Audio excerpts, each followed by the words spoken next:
It is a rewards-based token, and it does have some governance components to it.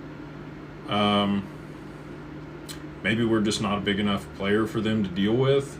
But I reached out to them multiple times to try to use their platform. Never heard anything back. So maybe they don't care. Maybe they're on the institutional side. Maybe they're already rolled in and they don't need our demand. But it would have been cool to be able to like use that and be an advocate for it. So maybe I'm salty. I don't know. And that's probably fair to say. Unless Stripe makes the acquisition, I mean, Stripe processes 3% of total global merchant payments. I don't see them coming anywhere close to that. Stripe's already developing their own infrastructure in their stablecoin and things to be able to facilitate that themselves. So unless somebody else big like WorldPay were to acquire Stronghold and make that the core piece of their infrastructure, WorldPay also backs Stripe, just so you guys know.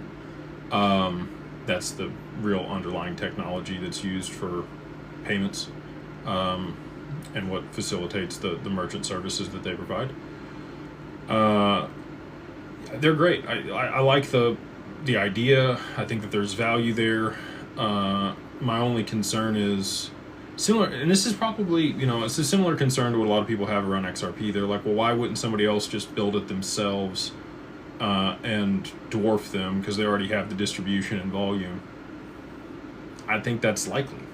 Not to say that they won't be around, but yeah, I mean, it's a smart contract component built on top of XLM.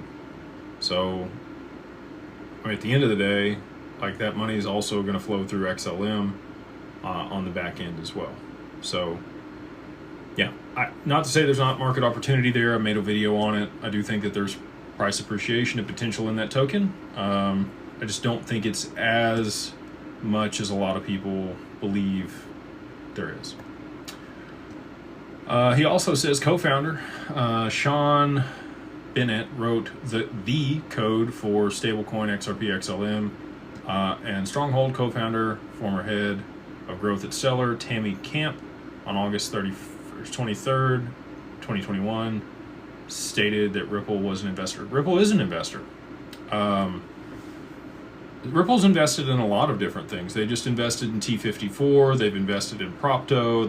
They also invested in Fortress. If you guys remember that one, that was a Nevada trust bank that ended up going under. They put an LOI in order to acquire them and did deeper due diligence and ended up backing out of the deal.